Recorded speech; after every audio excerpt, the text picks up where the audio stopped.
Hello, hello, hello. Welcome to Bma's Crafty Corner. I am Bma, better known as Els, and this is week 15 of our Monday Mixed Media Mini Morsels. And what we're going to do is I'm going to pull 5 random prompts from our regular mixed media list. You can get a copy of this list in the description below. There's a link to it. You can go over to my Google Drive and grab a list if you'd like to play offline by yourself. We're going to draw 5 prompts. Now you can add to or subtract. You can combine these in any way that you want to create your piece, adding it to whatever your substrate is. So I'm going to go ahead and pick 5 and then we'll talk about them. Number 9, add yellow.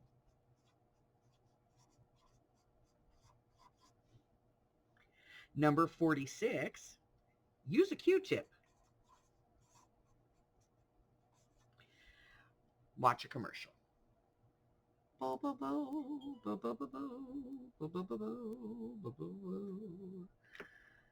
love commercials. All right, next. Number 24, add punches.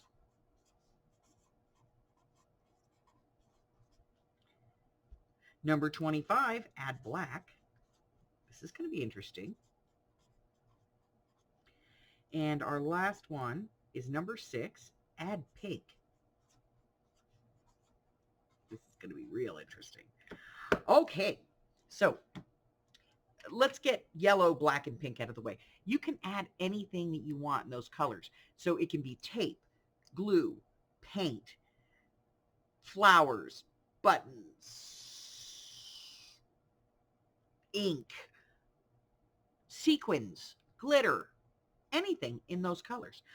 Using a Q-tip, you can use the Q-tip. You can either take the cotton off and use the cotton ball. You can use the Q-tip itself to do some painting work.